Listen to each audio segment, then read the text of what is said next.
Hey everyone, Warwick's here. So patch 11.2 has been announced by Blizzard. The Ghost of Koresh is going to be the last major patch of the War Within, as we are going to start wrapping up this particular expansion and moving towards midnight. Now, a lot of stuff has been announced. I know there's a bunch of stuff that's been out there with different creators and things like that. I wanted to go ahead and jump specifically on to the class stuff. That's going to be the most important. I'm going to do a video as well on the Mythic Plus changes, but there's a couple of classes that I want to look at, mainly the classes that I'm looking at potentially maining next tier. If you've seen my stream over at twitch.tv/works_BAA or here on this YouTube channel, you'll see that I've been playing a lot of Evoker lately. And that's because I've gotten kind of burnt out on Monk. But the early rumors of a Brewmaster rework it absolutely catches my attention and brings me back over. I'm also looking at Mage, Evoker, and Warrior, actually. I've been really intrigued by the possibility of playing Warrior again. First time I've even tried to main it since Season 2 of Dragonflight. So I'm looking at those classes. So we'll look at those changes, and then we'll also talk about Paladin, because even though I'm not probably going to main it, because I have like 8 Paladins in my raid team, it feels like. It's always a class that I've been actively trying to learn because of its flexibility, and I've just kind of enjoyed its gameplay so far this patch. But let's talk about the reason that we're here, which is all the Monk changes. So we're going to look at the development notes that we've had from Monk here, and then we'll look at, as you can see at the tabs across here, I've got the talent tree for particularly Brewmaster, and then we'll look at the tier set bonuses and the model that it has. So ideally, this is not a super long video, but you know me, I tend to talk a lot when it comes to Monk. All right, so let's take a look at the first change. It's actually a class change, not a spec change, which is that Vivacious Vivification has been redesigned, where your next Vivify is instant cast after casting Rising Sun Kick. I actually think this is okay, because this now makes your instant Vivifies that you can get much more in your control, rather than having to constantly basically count to 10. Because the current version right now is that every 10 seconds you get an instant Vivify that does maybe a little bit more heal. Now you know that you're always going to get it after your Rising Sun Kick, and luckily for us, all 3 specs of Monk use Rising Sun Kick a lot. So you know that you're always going to have that, which makes Vivacious Vivification quite potent on yourself. And then for something like Brewmaster, when it comes to Shadowpan,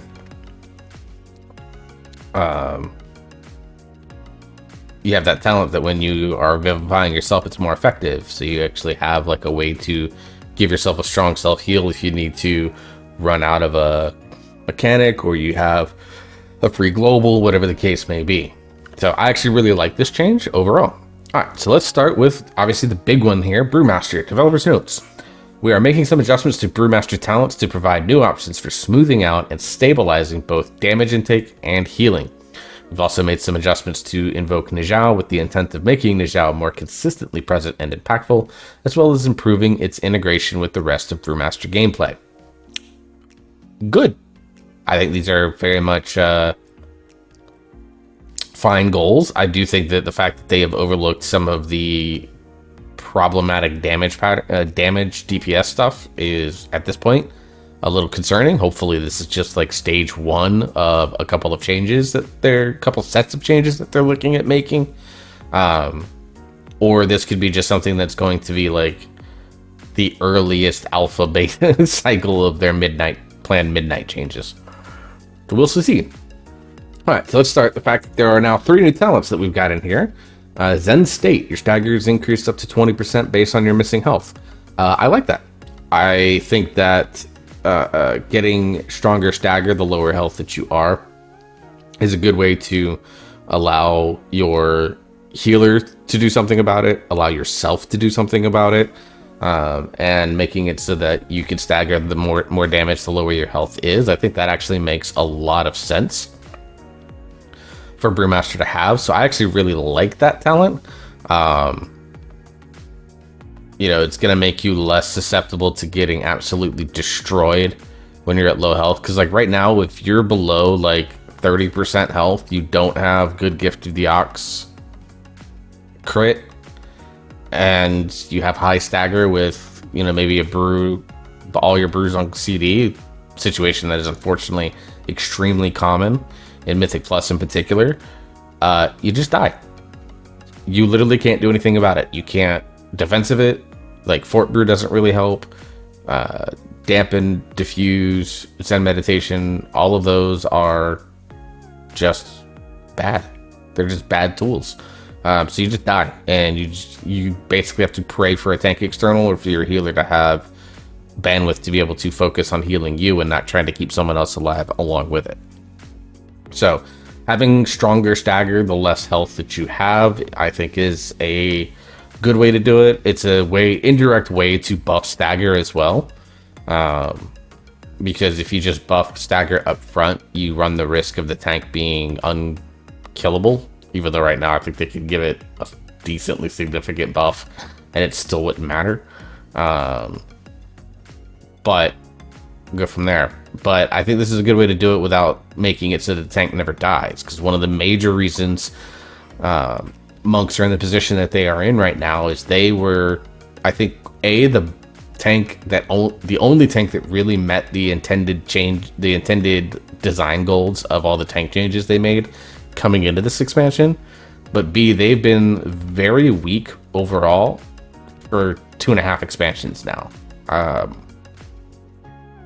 Particularly in Mythic Plus, but even in Raid, they haven't been very good for a long time. And the only reason they saw play was because a lot of the times they were the easiest option for your Mystic Touch in like your high-end raids. Because tank is, in a lot of ways, one of the least important roles in terms of power in Raid, and therefore is the most flexible for it. And when you have states in the past where you've had very dominant melee, like you think early Frost Decay and Erebor Palace, so you would stack 2 or 3 of them. Enhancement Shamans were very strong, you'd stack 2 or 3 of them. You always wanted a DPS Warrior around, Fury Warriors early in Erebor Palace. You think a situation like that, where you had like 3 melee that were just ridiculously strong, and you wanted to stack 1 to 2 of them in all cases on every fight, they just pushed something like Windwalker out, and then you had your Disc Priest, Holy Paladin, Preservation Evoker meta of Season 1 from your healing rotation that kept Mistweaver from being out in a lot of the highest level groups. So in that case, you had no choice but to bring a Brewmaster Monk, even though Brewmaster Monk in Season 1, even for Raid, was one of the worst tanks. And in Season 2, it was the worst tank, and luckily, we had high Monk representation because Windwalker and Mistweavers were both so damn good. So this Zen State talent, I think, is a really good start to addressing the true tankiness issues that Brewmaster has. New talent, Nizal's Resolve. Healing spheres now heal over 10 seconds, and their healing is increased by up to 80% based on your missing health. Now, I've got the PTR installing. I haven't gotten a chance to look over it tonight. As I record this, I'm going to be doing Raid. Tomorrow, I'm probably going to be way out of it because as I record tomorrow, I'm getting outpatient surgery, so I'm going to be drugged up. Probably shouldn't be testing anything. So it'll be maybe Friday night, maybe Sunday before I get a chance to really dive into PTR and experience this myself. But I've been talking to a lot of other Brewmaster monks that have been messing around with it, and they've said that this talent currently is bugged, but the idea of it, we're all pretty happy about. Like, I actually really like this talent. The fact that Gift of the Ox was like a big burst heal always kind of felt weird when you're constantly taking damage. So the fact that this can kind of offset some of the stagger damage that you're constantly taking, it definitely will smooth out your damage intake, and it will make your health bar not ping pong as much, which for a tank like Blood Decay, ping ponging health bar is fine, even to a lesser extent Paladin, because you can get your free Word of Glories that are very powerful on yourself. But for something like Brewmaster Monk, where your damage intake is consistent, having a ping-ponging health bar because of the way your heal works, and a lot of the times you would just overheal like mad on it, you didn't really find your way into getting a lot of use out of your Gift of the Ox. This makes it now so that as long as you have stagger ticking, you're also probably going to get a decent amount of healing on this. Now, I don't know if they should make it so that the heal over time completely offsets your stagger damage, but you know, you're going to be incentivized to sit on them for a while and, you know, not use your Gift of the Ox orbs until about 50%. and then you're still going to get, even if you use them at like 75%, you're still going to get a lot of value out of it, whereas before you were basically incentivized not to use it unless you were sub 40%, because otherwise you would just waste the heal on it. So I really like this resolve. New talent, Celestial Infusion, a strong herbal brew that coalesces purified chi escaping your body into a celestial guard, absorbing 20% of your damage up to percentage of attack power. Purifying stagger damage increases absorption by up to 200%. It's a choice node with Celestial Brew. So I actually had to read this one a couple of times and talked with someone in ye old Discord, not in the Pika Serenity Discord, but another one, to kind of clarify what they mean by this. So Celestial Brew in itself is a giant absorb shield. This is just basically a straight up 20% DR type situation. It's still active. You still have 1 to 2 charges of it on the 45-second cooldown. Like everything else is good. The theory right now, and we're obviously still going to test it and we'll see how it works when raid testing happens, is that Celestial Infusion you'll use for Mythic Plus situations, because just absorbing a 20% flat damage is like very powerful.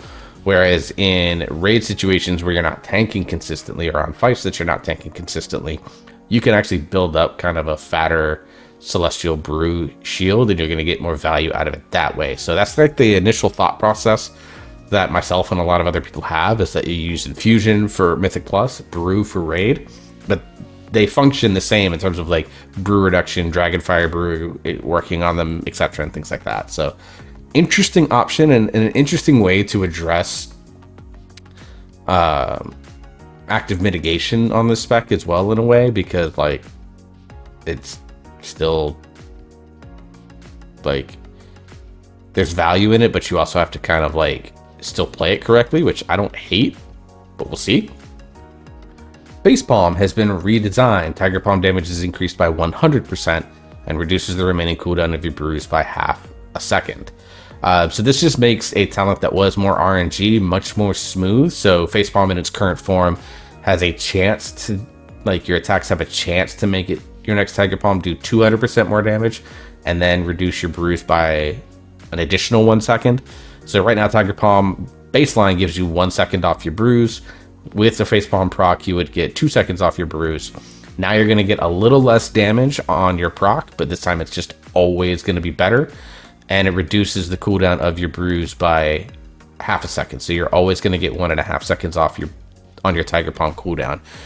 Keg Smash is still going to be 3 seconds. So it makes your cooldown reduction much more consistent, much more predictable when you're in situations where, if you're paying attention and doing the counting basically on it, you kind of have a better idea of when you're going to have brews up, which means things like Dragonfire Brew or Light Brewing, the talent that reduces your cooldowns by 20%, become much more manageable and much more consistent.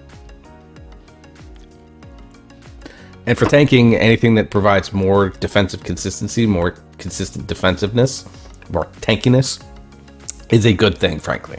So, good. I don't totally like the Facepalm. Tiger Palm is so far not really been addressed. Blackout combo as well makes it so that you always Tiger Palm right now. We'll talk about that in a little bit. But I do like that they took some RNG out of the spec defensively with the brew reduction and just made it much more consistent half second. I'll take a little bit of a damage loss on the proc if it means it, because I mean 100% all the time is going to be better than 200% some of the time. All right. Invoke Najal has been redesigned. Summons a Deputy of Najal the Black Ox for 25 seconds that attacks your primary target and stomps when you cast Purify, damaging all nearby enemies. While active, 40% of damage delayed by stagger is instead staggered by Najal, and Najal is healed for 20% of the stagger that you purify. So they made a little bit of a change here where the stomp damage, we'll have to figure out how it's calculated because it's not clear on this or on the tooltip.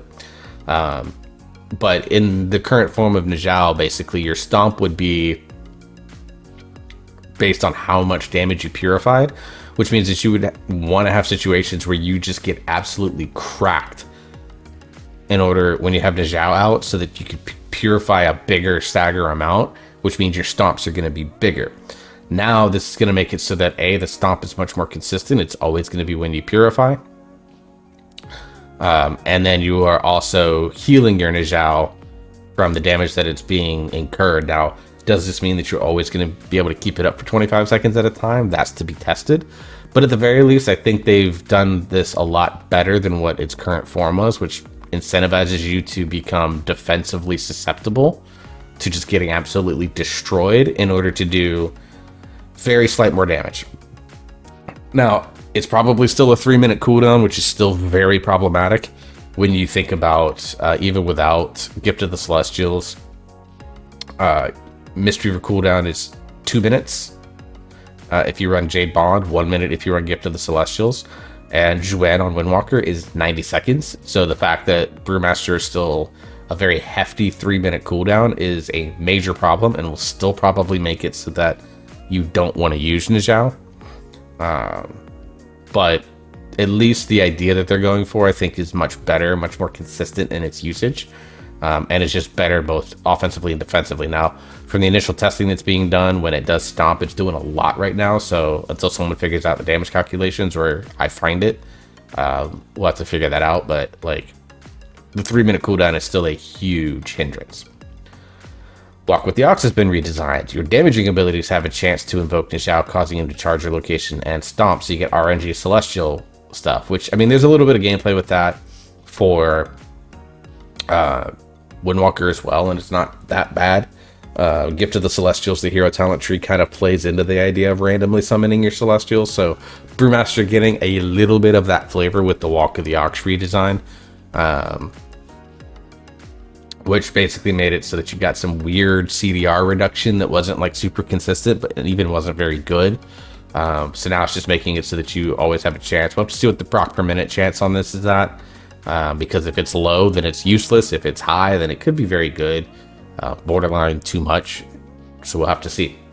And then improved Invoke Nijao has been designed, which is while active, you can recast him once to cause him to stomp mightily and knock enemies into the air. This is going to be very interesting for Mythic Plus. If this mighty stomp that he does also does damage, then great, because you get a good damage and a CC out of it. So I'll have to see what that looks like, but it can only be once during a 25-second cooldown. Again, that's on a 3-minute CD. So ultimately, as long as Nijao is sticking at this 3-minute cooldown, I don't think you find ways to implement it into your builds, because its cost for getting it, unless they've done some changes to pathing in the tree, is so prohibitive that it's still not really worth versus other talents that you can get that are solid.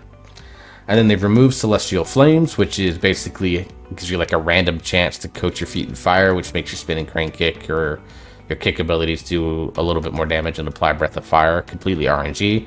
And they've removed Zen Meditation. So we are down a cooldown, although Zen Meditation to me wasn't really a defensive cooldown.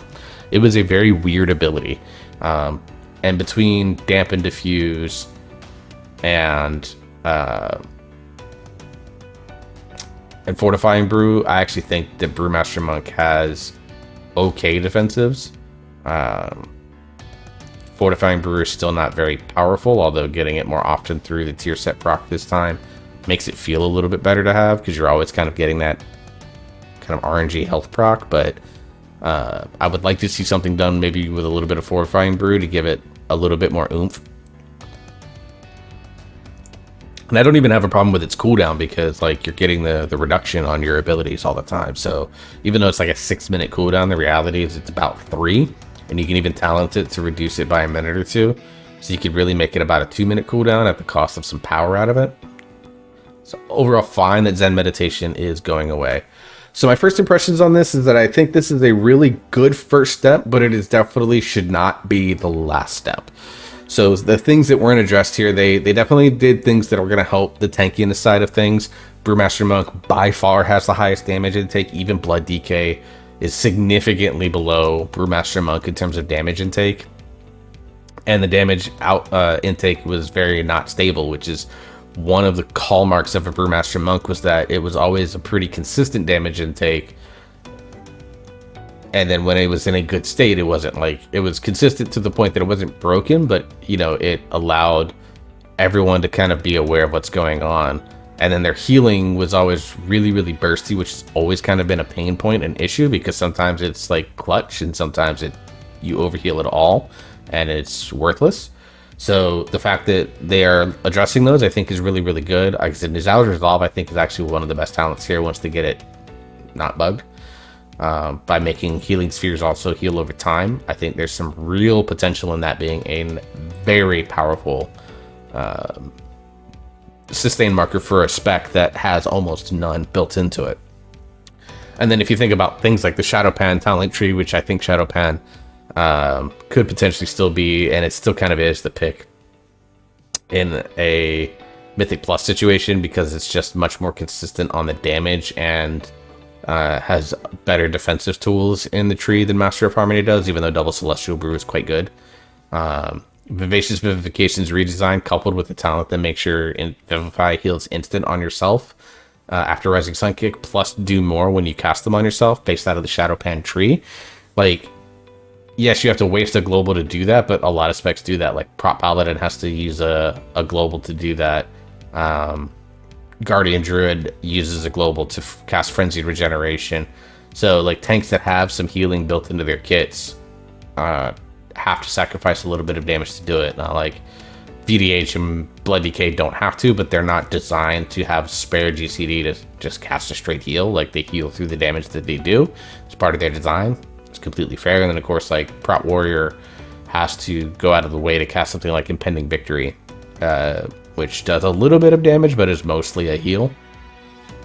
So again, you're using a global that's not being used to do more damage in order to get a heal. So like, there's some decent balance there, in my opinion. And Vivacious Vivification balances that out, because Brewmaster was the only one that had to sit there and cast their heal. Because Impending Victory is a melee ability, so it's instant cast. Frenzied Regen, instant cast. If you had Dream of Cenarius talented as Druid, you get instant regrowth in bear form. That did a bunch of healing as well. So like, Monk was kind of an outlier, and that it was the only one of the tanks that had like this spell cast that it could do to heal itself that actually was hard casted. And now you can always instant vivify yourself in situations when you need it, and that's a good thing. All right, Mistweaver got a couple of small notes, but it's mostly revolving around Revival and Restoral. So they're making adjustments to healing cooldowns to increase their strength in smaller groups, so that affecting their performance at 20 targets. So it's intended to be a large buff in small player content, a medium buff in middle-sized groups, so 6 to 19, no change at 20, and then a nerf at 21 to 30, or 40 if you're doing it in World Boss content.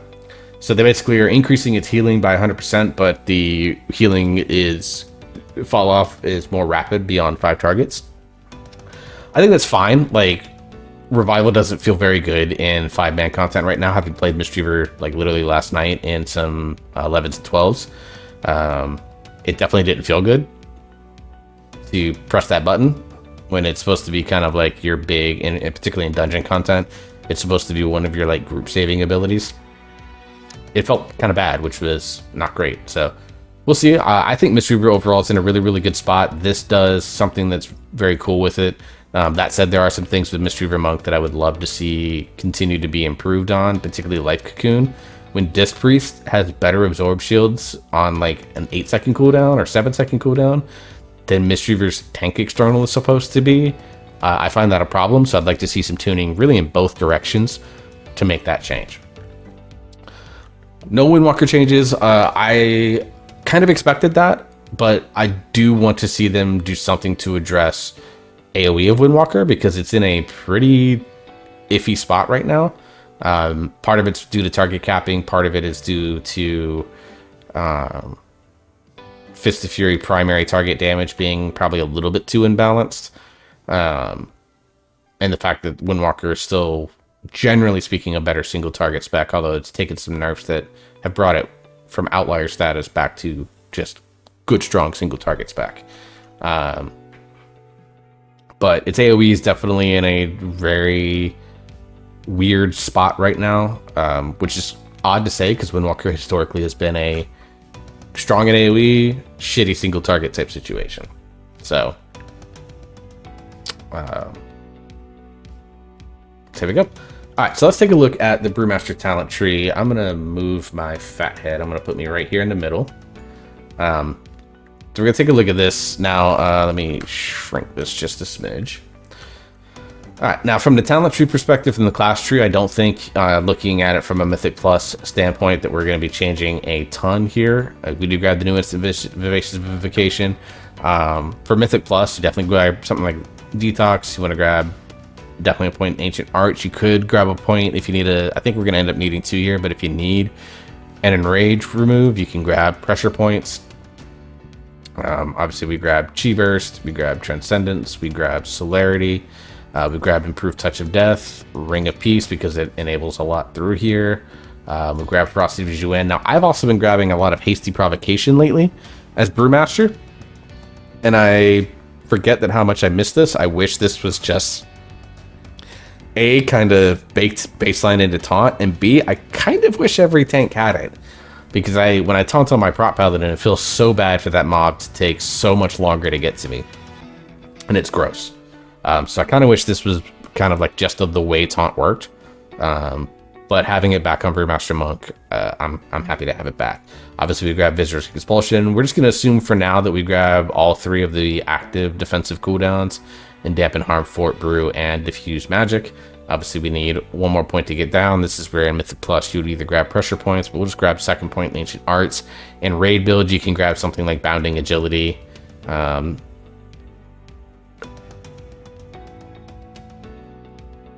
Grab Bounding Agility for a little bit longer roll, and go from there. As another way that you could get a point. So like if you have like an Enrage that you can soothe on like an ad, you can grab Pressure Points into Bounding Agility and skip over Ancient Arts. But leave that up to you. Those are like flex points that you can literally pick whatever the heck you want. I mean, even in raid builds, you don't even need Detox most of the time. You can move that point around as you want to. So lots of options. All right. Down here, see, we're still going to grab Strength of Spirit because Profound Rebuttal is still not very good. We're still skipping Statue. There's some very niche situations where Statue will work. I haven't found one this patch other than maybe the first pull of Cinder Brew where having Blackhawk Statue is actually helpful. And frankly, like, Brewmaster still has some button bloat issues. Adding this button into the mix is something that I'd rather avoid. Here, I think with the lack of Season 2's tier set, I think Expeditious Fortification becomes the play, because, like, you reduce it by 120 seconds. Like, if I choose this, like, it's a 6-minute cooldown. This would take it to a 4-minute cooldown. That 5.5 is incorrect tooltip. So you could do that, but if you are comfortable with a 6-minute cooldown, you could grab Iron Shell Brew. That makes it even better when you're doing that. But again, I would just like to see Iron Shell Brew maybe moved over here into Fort Brew Determination. But without having the random procs of Fort Brew happening for 8 seconds, I think Expeditious Fortification is going to be better, particularly for Mythic Plus. Now, for raid situations, Iron Shell Brew might be better because you're going to use Fortifying Brew at very specific times for the most part. So you don't need it more than maybe once a fight. So having it be even more powerful when you use it is probably a good thing. But for Mythic Plus, you're going to want it as often as you can. So Expeditious is going to be good. Still grab Cheap Proficiency. I still love Lighter Than Air. I know some people don't use it, and I find that odd. Grab Bounce Back, grab Martial Instincts, you grab Fatal Touch, and then for your last point, you can use whatever you want. I like to troll and grab Windwalking. But you could grab something like Celestial Determination if there's a lot of slows out there. I know some people grab things like Clash, but I don't see the point in it.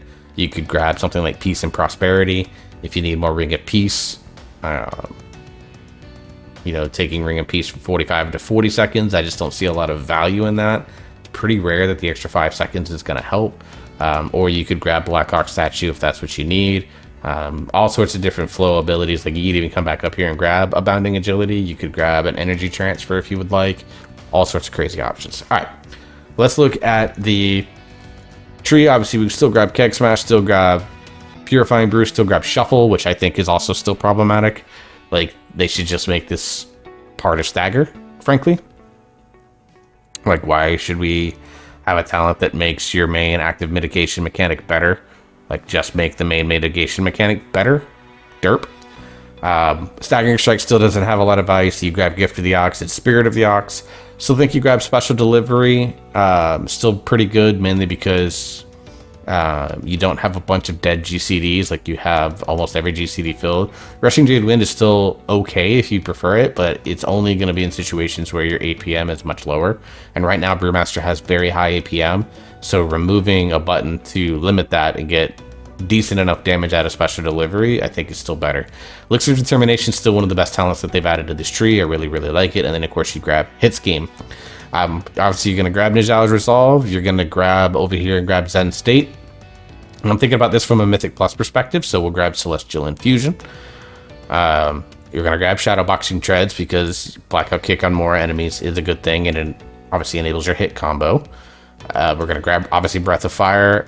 Here, Scalding Brew or Sisala Beam Strength. You can pick either one.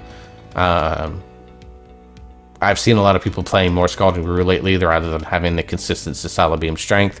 I think you can pick either one, and it's going to be fine. Still grab Guy Plins, because healing yourself for Purified Stagger is still good. Tranquil Spirit is still very good as well, because, again, anything that can help you lower your stagger amount. Training in Zhao is still very good. You gain more mastery, which means more attack power off of your current levels of stagger. You're still going to grab, I think, Black Ox Brew, but Bob and Weave if you want one last button to push. Counter-Strike is still very good because you can get the extra Tiger Palm damage, and you're starting to see, again, that Tiger Palm is going to have a bunch of stacking modifiers. You're getting 100% here, you're getting 100% here, you're getting 100% here, like... They're leaning heavily into Tiger Palm being an important part of the kit, and therefore it's like, I'm concerned. And then Pretense of Instability is still pretty good, especially in Mythic Plus. As you can see, like, we're struggling to find a place to grab these talents. Exploding Keg, excellent. Charred Passions, excellent. Elusive Footwork is going to be your way to get to Blackout Combo, so you have to take it, because Blackout Combo is just really fucking good. Weapons of Order, Facepalm, going to be good. I still think Chi Surge is probably going to be worth taking to get that pulsing damage when you do Weapons of Order. I don't think that this talent here is really worth it, but you still grab Storm Stout's last keg. And as you can see, we have 3 points to spare, which means we can't get Improved Nijao, because this talent, for some stupid reason, is 2 points. Now, if you were looking at, a 1 point talent, you could grab something like August Blessing. Like, if we needed to, you could drop something like potentially Chi Surge to grab, like, go down here and grab 1, 2, 3, 4. I would love to see this reduced by a point, and this makes it much more able to get, but like I said, it's still a 3-minute cooldown. So your last 3 points, you look into a few different things. Obviously, you grab Blackout Combo for sure, and I think he puts 2 points in High Tolerance. Just because you get, 4% more, Shuffle's giving you 100% more, you're getting 20% based on your missing health. Like, you just do a bunch of stuff to make your things there.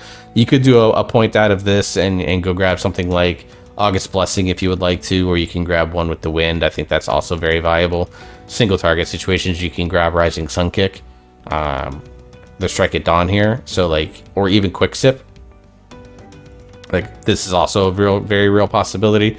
But because there's like all these really good talents along the edges, it makes coming down the center of this tree really bad. Now, this pathing over here is still garbage. I still hate it. This pathing is still fucking garbage, and this pathing right here is really garbage. Like, if you connected Elixir of Determination to invoke Nijao, I think that would fix a lot of issues, because these talents right here are generally not all that powerful. But being able to go Elixir of Determination straight into Nijao, especially if you reduce this to a 1 point talent, allows you to potentially give up some things on the edge here that you maybe not like. I mean, we didn't even take Anvil and Stave, which is probably pretty good here. Like, there's a lot of bloat in this talent tree still. There's a lot of pathing problems still in this talent tree. I would like to see that. And then, of course, from a perspective, I think Master of Harmony is going to see some play in single target, because you can really build up your Coalescence to do that. And my understanding is this works with Celestial Infusion. It's just not updated right now. But in the Shadow Pan tree, like I said, you're going to grab Hero Protect and Serve, which always gives you 30% value, but with some of the tier set stuff we're playing in, like you can grab things like Pride of Pandaria, you grab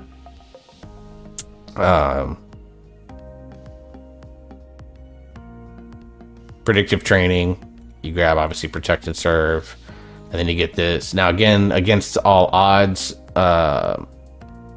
and Wisdom of the Wall, like you rely very heavily on these. So I'd like to see some tuning of the hero talent, some tweaking, but overall, like from a DPS standpoint, like I think this is the build. Like if this thing was not 3 minutes, if it was 2 minutes, even if it was 2 minutes, like I prefer 90 seconds, but even if it was 2 minutes, I would find a way to grab this. Unless it just does so giga busted fucking damage that you want to grab it and get Walk with the Ox.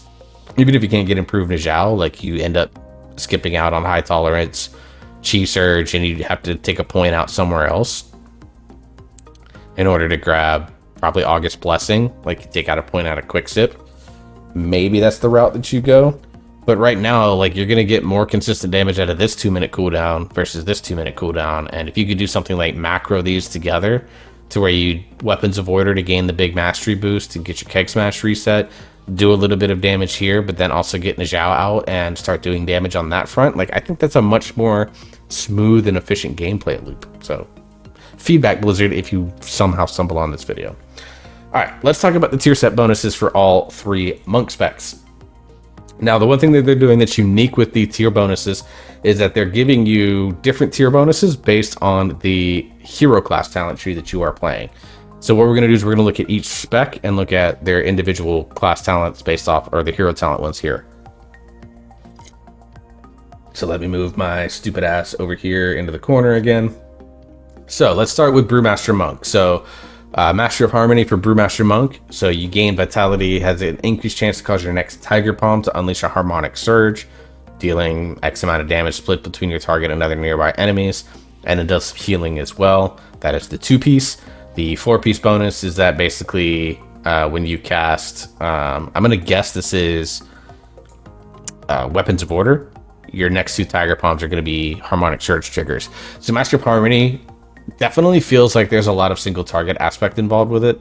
However, Blackout combo is still really fucking good, and Tiger Palm in AoE situations is still very, very powerful. In fact, it is the worst case scenario for Tiger Palm in AoE is that it's net neutral DPS compared to Spinning Crane Kick.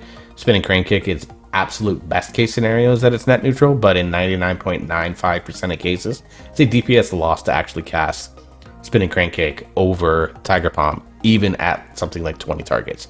It is weird as hell. So even though this, like on the surface, you would think this plays into a single target type situation, and it really can, there's still going to be a lot of value out of AoE with this. So you could still definitely play that. I do think you can play Master of Harmony in single target, again, just because of the way that you can build up your Vitality and then release it while you're actively tanking. Like you taunt, immediately hit your Celestial Brew, you're doing extra damage to help with your threat, and you got this big absorb shield when you are building up your or you have this absorb shield rather when you initially taunt to help your healers prep or whatever. So I think this is okay. It's not exciting. I don't like that it leans heavily into Tiger Palm when there's so many problematic issues with Tiger Palm right now as it is, but it's fine. I think it's fine on paper. Alright, Shadow Pan for Brewmaster Monk. Flurry Strikes deal 30% more damage, and activating Weapons of Order instantly grants you 10 stacks of Flurry Strikes that trigger on your next attack at 100% effectiveness. So it makes the Flurry Strike more powerful, and then when you hit your main cooldown that you're pressing basically on cooldown, you're getting that 10 stacks of Flurry Strikes that'll automatically trigger no matter what your energy spent is. I really like that. That's going to be potentially really nice burst damage on pull, which with the threat issues that tanks have been experiencing across the board, anything that allows you to gain more threat up front is never going to be a bad thing. And even in single target situations, like this isn't awful, but I definitely feel like this is going to be way better in AoE situations. So Mythic Plus, I think this is really going to shine. And then the 4-piece is that your Flurry Charge generation is increased by 100%, and the flurry strikes trigger every 120 energy during weapons of order. Right now, I believe it is every 240 energy. Yeah, so every 4 tiger palms. No, every 30 energy for Brewmaster. So every 8 tiger palms is usually when this goes off. That doesn't include things like Keg Smash. If you just cast Tiger Palm, it's every 8. But with Keg Smash being 40 energy, spinning Crank Kick, even though you're not using it. So, like, you know, it's every, like, what, 6 Keg Smashes or 8 Tiger Palms. Now it's going to be every 3 Keg Smashes or every 4 Tiger Palms or 6 Tiger Palms. I think that makes this a lot better. And as long as you are getting, like, a full stack flurry charge by the time you go through that 120 energy, you go there. Now, this is only during Weapons of Order, but I mean, you spend a lot of Keg Smash during Weapons of Order, just because of the way Weapons of Order works, where you're getting the stacking damage bonus on Keg Smash up to 4 times. So you Keg Smash a lot during that. So again, you're talking every 3 instead of every 6. I think that's a really nice tier set bonus for that. So pretty solid. I really like the Shadow Pan one for Brewmaster. I'm not that big of a fan of the Master of Harmony one for Brewmaster, but I think it's going to be fine and has some real potential in single target situations. But Shadow Pan, the one I'm actually kind of excited by that. I'd be very curious to test that out. All right, Mistweaver alphabetical order here. So Mistweaver gets Conduit of the Celestials and Master of Harmony. So let's go ahead and look at Master of Harmony for Mistweaver Monk. Here basically is that when you cast Thunder Focus T, guarantees that your next 2 casts of Tiger Palm will trigger that Harmonic Surge. That's the 4-piece bonus. And it gets the same Harmonic Surge 2-piece bonus. So you're casting Thunder Focus T a lot because it's what triggers your Coalescence spread as well. So you're not only going to get Coalescence going out, which means healing and damage going out, but then you Tiger Palm to build up your next 4-stacked Blackout Kick for Teachings of the Monastery in order to give yourself the best chance to reset Rising Sun Kick. Also sort of that sort of interplay. When you Tiger Palm to build up that, you're also getting this extra damage and extra healing out there. So I think this is pretty good, particularly for Mythic Plus, so that you have this this gameplay loop that I think makes a lot of sense. All right, and then for Conduit of the Celestials, Heart of the Jade Serpent triggers at an additional 8 seconds at 100% effectiveness when you cast Thunder Focus T.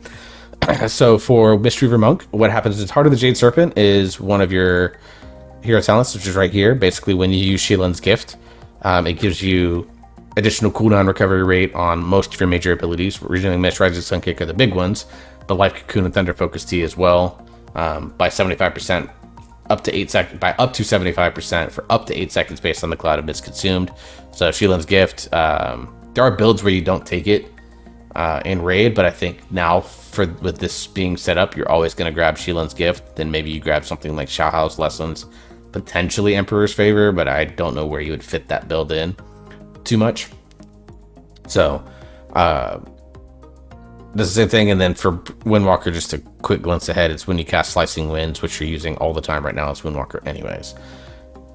And then at 4-piece, you're just gaining that 15% haste while Heart of the Jade Serpent is up, which is 8 seconds, and then for 4 seconds afterwards. So when you cast that Shielin's Gift, you're activating your Heart of the Jade Serpent. Now with this set bonus, also when you cast Thunder Focus T, you're getting that 8 seconds of Heart of the Jade Serpent cooldown reduction, and then for 4 seconds afterwards. So you have 2 ways to get yourself 12% of additional 15% haste.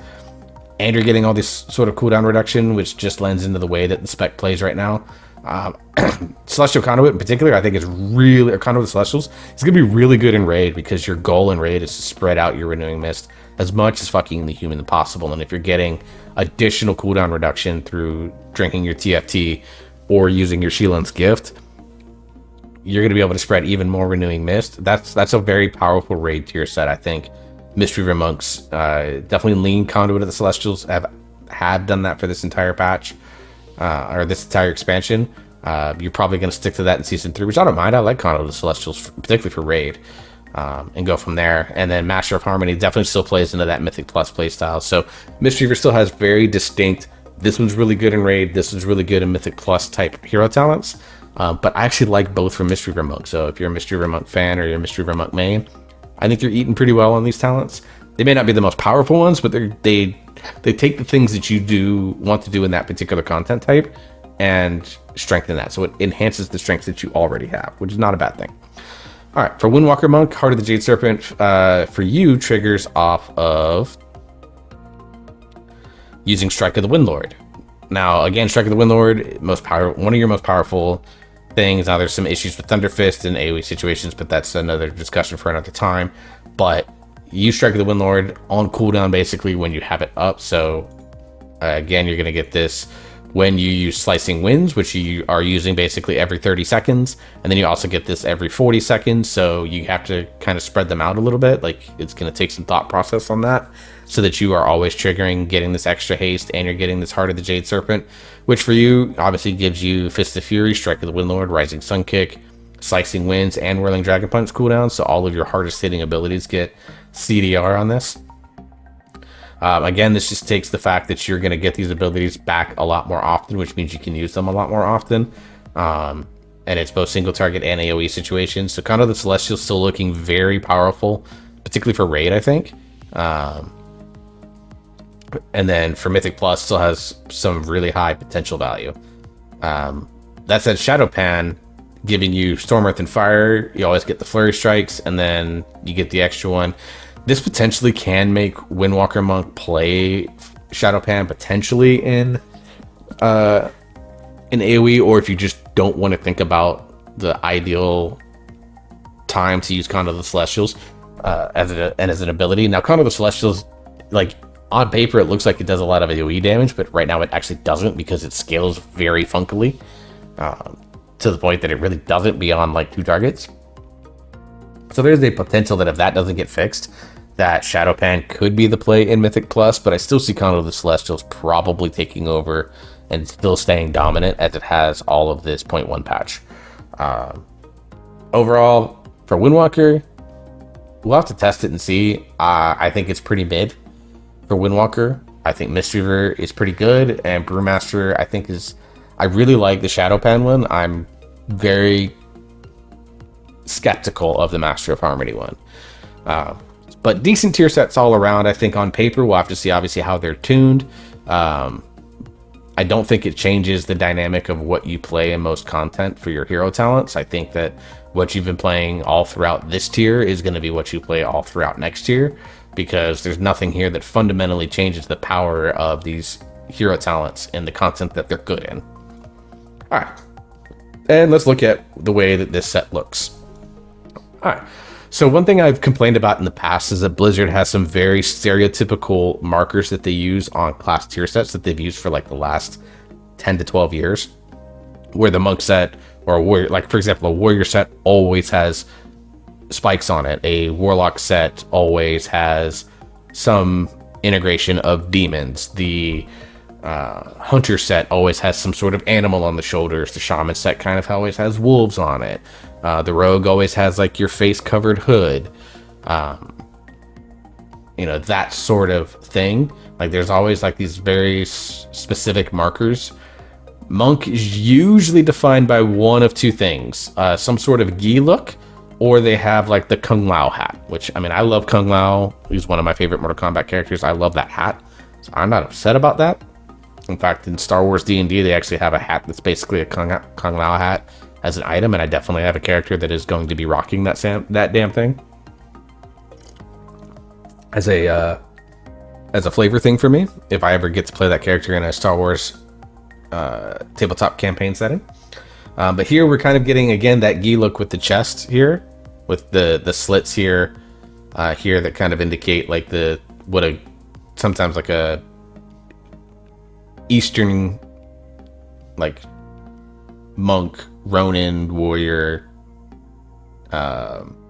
samurai style look would look like. So that said, the fact that we are getting just a face cover here is quite interesting. Obviously, we'll have to see if our hair, this one's bald. So I don't mind this. I don't actually mind the green. Here, I'm assuming that's like the LFR set. I'm going to assume this is normal, where we get some red and gray. Here we're getting, white and green, which I actually like the white and green. Red and gray with the blue crystals on the side, which kind of indicate a Windwalker. Green, obviously, associated most tightly with Mistweaver. I don't really like this one. This is a normal set, so probably won't look at it. I do like this one here. Yellow is most closely tied to Brewmaster. The yellow and purple and green setup here, I actually like this color scheme quite a bit, so I really like the heroic one. And then the mythic one kind of goes into an orange brownish set. I've never liked this color scheme on monks personally. We'll go from there. And then the PvP ones are traditionally always a red one. I actually don't like that one all that much. And then you're getting this white aesthetic. I actually don't like the PvP set one. I really like, honestly, oops, not that. I really like this one here, which I'm assuming is the heroic set. So love that. I'm gonna give this like an 8 out of 10. Actually, I really like. I mean, even the other two color schemes, the blue and the green one, aren't bad. Like this one's kind of weak, but this one's not bad. Some of the aspects of this with the orange brownish scheme is fine, but like this one to me is like peak. I love this a lot. So like I said, 8 out of 10 on the monk set here. So that's everything that we've got known so far about monks in patch 11.2. Obviously, there's more to come as we get further into PTR testing. So comment below anything that you want to see still to be done about any of your favorite monk specs. Remember to like, share, and subscribe to this video. We'll be doing more classes over the next few days as I am feeling up for it post-surgery. So until the next video, I hope you all stay safe and you enjoy yourself, you're having fun, you keep on gaming, and we'll see you next time.